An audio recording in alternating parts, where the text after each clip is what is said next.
పూర్తిగా అంటే కూటమికి సంబంధించి ఇచ్చినటువంటి హామీలు కావచ్చు, మిగతా అంశాలు కావచ్చు, వీటన్నిటిని కూడా అడుగుతూ వచ్చినటువంటి అంశాలు చూసుకున్నప్పుడు ప్రధానంగా సూపర్ 6 సంబంధించినటువంటి అంశాలు కావచ్చు, అలాగే యువతకు సంబంధించినటువంటి నిరుద్యోగ వృత్తికి సంబంధించి కావచ్చు, లేదంటే 20 లక్షల ఉద్యోగాలు ఇస్తామని చెప్పడం కావచ్చు, అలాగే రైతులకు సంబంధించిన మద్దతు ధర కావచ్చు, వాళ్ళకి ఇస్తామన్నటువంటి రైతు భరోసా కావచ్చు, వీటన్నిటి ఏవైతే ఉన్నాయో వీటన్నిటికి సంబంధించి కూడా పూర్తిగా అందరి దగ్గర నుంచి కూడా తీసుకున్నట్టు తెలుస్తుంది. దానికి సంబంధించి కూడా వాళ్ళు ఎలా పర్సంటేజ్ డివైడ్ చేశారు అంటే సంతృప్తిగా ఉన్నారా లేదా ఏంటి అనేది కూడా చెప్తూ ఉన్నప్పుడు ఒక్కసారి దానికి సంబంధించి మెయిన్గా కొన్ని పథకాలు అంటే కూటమి అధికారంలోకి వచ్చినప్పుడు కొన్ని పథకాలు చాలా మెయిన్గా ప్రొజెక్ట్ చేసుకుంటూ వస్తుంది. దానికి సంబంధించి అమ్మఒడి కావచ్చు, 20 లక్షల ఉద్యోగాలు కావచ్చు, దాంతోపాటు రైతులకు సంబంధించిన భరోసా కావచ్చు, వీటన్నిటికి సంబంధించి చూసుకున్నప్పుడు ప్రజలు ఎంత మేర సాటిస్ఫాక్షన్ ఉన్నారా లేదనేది కూడా ఈ సర్వేలో చెప్తుంది. ఒకసారి దీనికి సంబంధించి చూసుకున్నప్పుడు 20 లక్షల ఉద్యోగాలు ప్రతి నిరుద్యోగికి నెలకి 3,000 ఇస్తానని చెప్పేసి కూటమి అధికారంలోకి వచ్చే ముందు ఎన్నికల మేనిఫెస్టోలో చెప్తుంది. దానికి సంబంధించి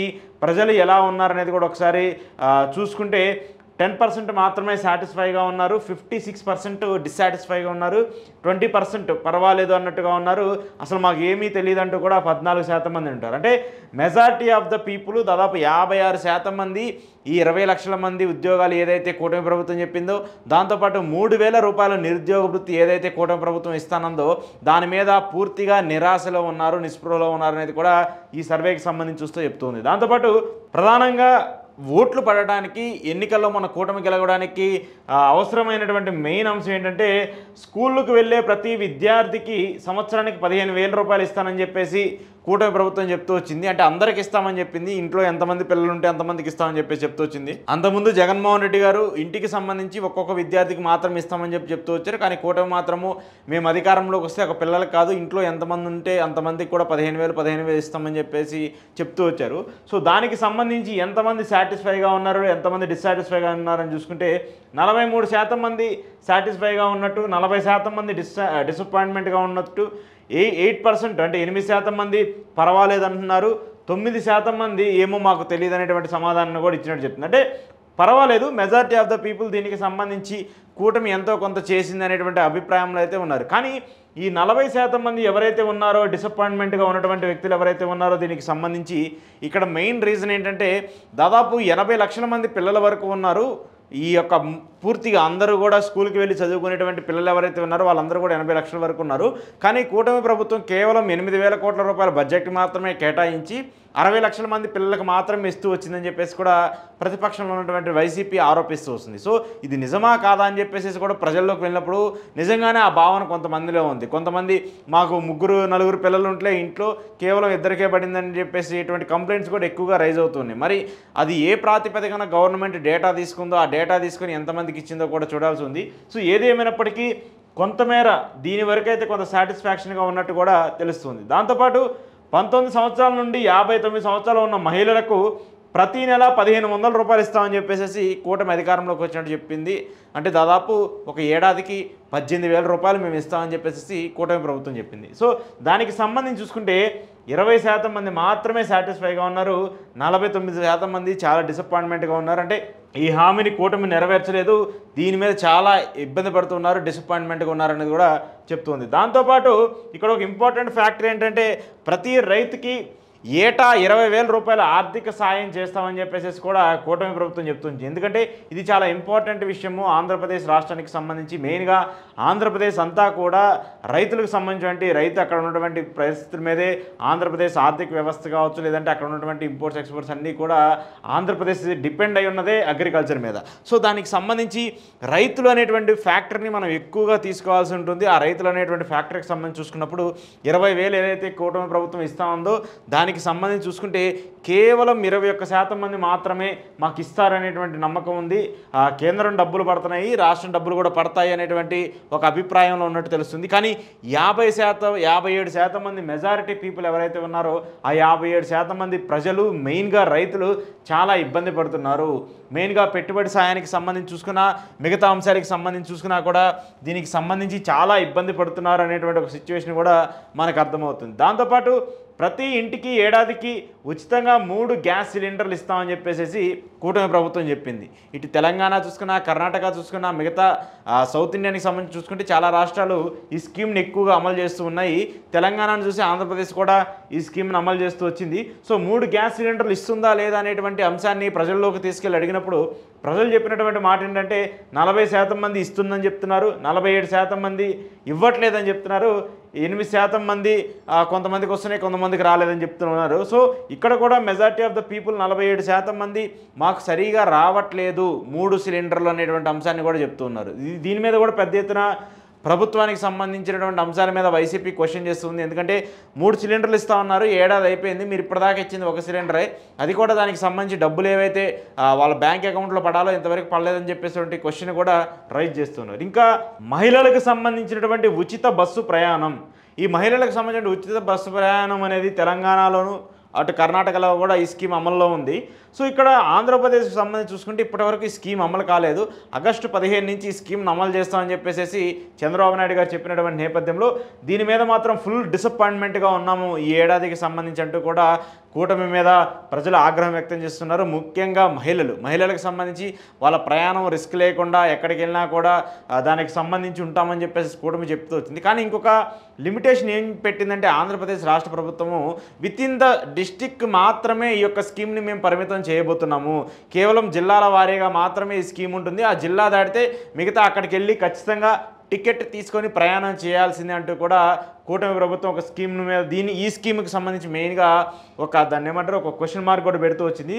సో మరి ఆగస్టు 15 నుంచి ఈ స్కీమ్ అమల్లోకి వచ్చిన తర్వాత దాని మీద ఎలాంటి రియాక్షన్స్ వస్తాయో కూడా చూడాల్సి ఉంది. ఇంకొకటి మెయిన్గా ప్రభుత్వానికి సంబంధించినటువంటి పరిపాలనకు సంబంధించి కావచ్చు, లేదంటే ప్రభుత్వం ఇప్పుడు ఈ ఏడాది ఈ 13 నెలల్లో తీసుకున్నటువంటి నిర్ణయాలు కావచ్చు, దానికి సంబంధించి చూసుకుంటే ప్రభుత్వ పనితీరు ఎలా ఉంది అనేది కూడా ఒకసారి చూసుకుంటే చాలా బాగుందని చెప్పేసి 4%, బాగుంది అని చెప్పేసి 30%, బాగలేదు అని చెప్పేసి 41%, పర్వాలేదు అని చెప్పేసి 4%, ఇప్పుడే చెప్పలేమని చెప్పేసి 12% మంది, తెలీదు చెప్పలేమని చెప్పేసి 9% మంది. సరే ఈ రెండింటిని పక్కన పడేస్తే ఈ పై వరకు ఈ 4 మేజర్ ఫ్యాక్ట్స్ చూసుకుంటే బాగుంది, చాలా బాగుంది అనేది చూసుకుంటే 30 మంది, ఇక్కడ ఒక 4% అంటే 34%, బాగా లేదు అని చెప్పేసి 41%, పర్వాలేదు అని చెప్పేసి 4%. అంటే ఈ 3 కలిపి చూసుకున్నా కూడా బాగుంది, చాలా బాగుంది, పర్వాలేదని చూసుకున్నా కూడా కేవలం 38% మంది మాత్రమే కూటమి ప్రభుత్వం మీద సాటిస్ఫైగా ఉన్నారు ఈ ఏడాది పాలనకు సంబంధించి.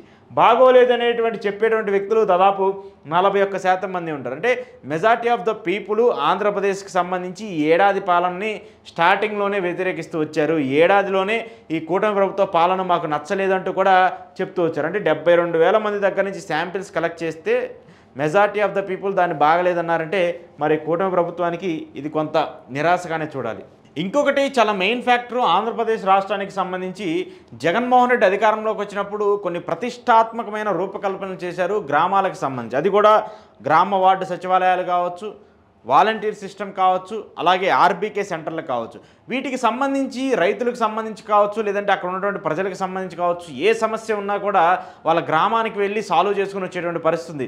అక్కడే ఒక పోలీసు ఉండేవాళ్ళు, అక్కడే ఒక రెవెన్యూ అధికారి ఉండేవాళ్ళు, దాంతోపాటు వీఆర్ఓలు ఉండేవాళ్ళు, అక్కడే ఆ గ్రామ సచివాలయం ఏదైతే ఉందో ఆ సచివాలయానికి వెళ్ళి వాళ్ళకి ఏం కావాలన్నా క్యాస్ట్ సర్టిఫికేట్, ఇన్కమ్ సర్టిఫికేట్, లేదంటే ఆ గ్రామానికి సంబంధించిన రైతులకు సంబంధించిన ఏమైనా ఇష్యూ ఉన్నా డైరెక్ట్గా ఆర్బీకే సెంటర్లకు వెళ్ళి వాటిని సాల్వ్ చేసుకుంటూ వచ్చేవాళ్ళు.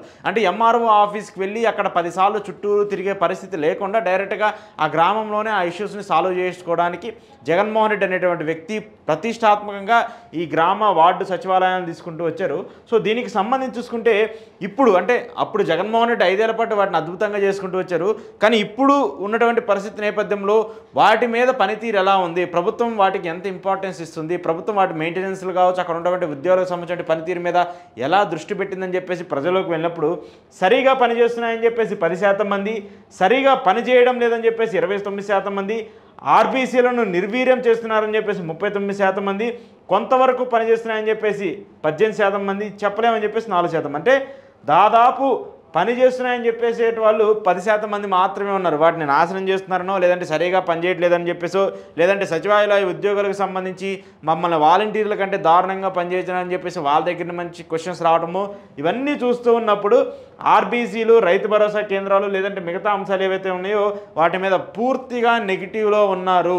ప్రభుత్వానికి సంబంధించి రైతులు కావచ్చు, లేదంటే ప్రజలు కావచ్చు, ఆర్బీసీలు, రైతు భరోసా కేంద్రాలు కావచ్చు, అలాగే ఈ సచివాలయాలు కావచ్చు, వాలంటీర్లకు సంబంధించిన వ్యవహారాలు కావచ్చు, వీటన్నిటి మీద పూర్తిగా నెగిటివ్గా ఉన్నారంటూ కూడా ఈ యొక్క సర్వే సంస్థకు సంబంధించిన ప్రజలకు సంబంధించి చూస్తే మనకు అర్థమవుతుంది. ఇంకొకటి రైతులకు సంబంధించిన అంశము మెయిన్గా మద్దతు ధరకు సంబంధించి కావచ్చు, అలాగే రైతుల దగ్గర నుంచి పంట కొనుగోలుకు సంబంధించిన అంశం మీద ప్రభుత్వం పూర్తిగా విఫలమైందని చెప్పేసి ప్రతిపక్షంగా నేతగా ఉన్నటువంటి జగన్మోహన్ రెడ్డి ఇప్పటికే చాలాసార్లు ఆయన రైతుల దగ్గరికి వెళ్ళి, ఆ రైతు భరోసా కేంద్రాల దగ్గరికి వెళ్ళి, లేదంటే ఆ మార్కెట్ల దగ్గరికి వెళ్ళి వాళ్ళతో మాట్లాడి తెలుసుకుంటూ వస్తారు. చాలాసార్లు ఆయన మొన్న మామిడి రైతులకు సంబంధించిన అంశాల దగ్గరికి వెళ్ళి, వాళ్ళ దగ్గరికి వెళ్ళి, అక్కడికి వెళ్ళి వాళ్ళని పరామర్శించిన, అలాగే పత్తి రైతులకు సంబంధించి వాళ్ళ దగ్గరికి వెళ్ళి పరామర్శించిన, పొగాకు రైతుల దగ్గరికి వెళ్ళి వాళ్ళని పరామర్శించిన, గుంటూరు మిర్చి యార్డుకి వెళ్ళి మిర్చికి సంబంధించిన మద్దతు ధర మీద పోరాటం చేసిన, వీటన్నిటిని ఎక్కడ చూసుకున్నా కూడా ఆంధ్రప్రదేశ్లో రైతులకు సంబంధించి వాళ్ళ మద్దతు ధర మీద, అలాగే పంట కొనుగోలు చేసే ప్రక్రియ ఏదైతే ఉందో దాని మీద ప్రభుత్వం పూర్తిగా విఫలమైందని చెప్పేసి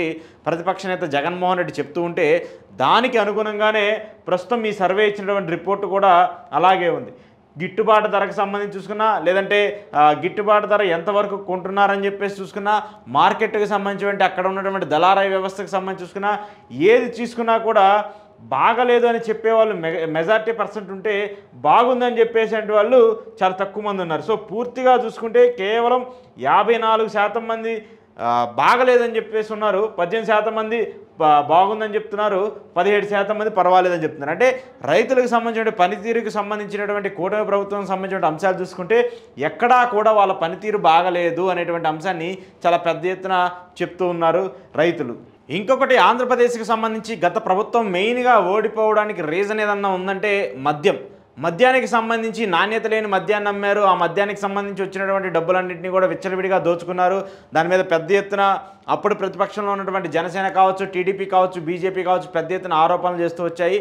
ఒక విధంగా జగన్మోహన్ రెడ్డి ఓడిపోవడానికి కూడా ఆ మద్యం కూడా మెయిన్గా కారణమవుతూ వచ్చింది. అయితే ఇప్పుడు ఆంధ్రప్రదేశ్లో కూటమి ప్రభుత్వం అధికారంలోకి వచ్చిన తర్వాత నాణ్యమైన మద్యం బ్రాండ్లన్నింటినీ కూడా అందుబాటులోకి తీసుకొస్తూ వచ్చింది.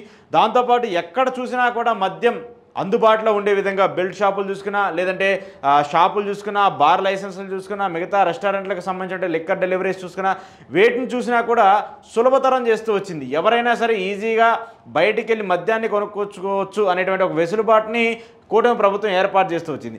దానికి సంబంధించి ప్రజల్లోకి వెళ్ళినప్పుడు గత ప్రభుత్వానికి సంబంధించి ఈ ప్రభుత్వానికి సంబంధించి మద్యం షాపులకు సంబంధించిన వ్యవహారాలు చూసుకున్నా, అక్కడ జరుగుతున్నటువంటి అంశాలు చూసుకున్నా మీకు ఎలా అనిపిస్తుంది అనేటువంటి క్వశ్చన్ని కూడా ప్రజల్లోకి తీసుకెళ్ళినప్పుడు వాళ్ళు చెప్పినటువంటి ప్రధానమైన అంశాలు ఏంటంటే, ధరలు అందుబాటులో ఉన్నాయి, బెల్ట్ షాపులు ఎక్కువగా లేవు అనేటువంటి అంశాలు 26% మంది చెప్తూ వచ్చారు. దాంతోపాటు అప్పటి ప్రభుత్వానికి ఇప్పటి ప్రభుత్వానికి తేడా లేదు, విచ్చలవిడిగా బెల్ట్ షాపులు పెడుతూ వస్తున్నారని చెప్పేసినటువంటి వ్యక్తులు దాదాపు 47% మంది చెప్తున్నారు. అంతేకాకుండా ధరలు, లభ్యత, నాణ్యత గురించి చూసుకున్నప్పుడు 10% మంది పర్వాలేదని చెప్తూ ఉన్నారు, తెలియదనే వాళ్ళు 17% మంది ఉన్నారు. సో మెయిన్గా చూసుకుంటే మద్యానికి సంబంధించి నాణ్యమైన మద్యం దొరుకుతుంది, అన్ని బ్రాండ్లు దొరుకుతున్నాయి.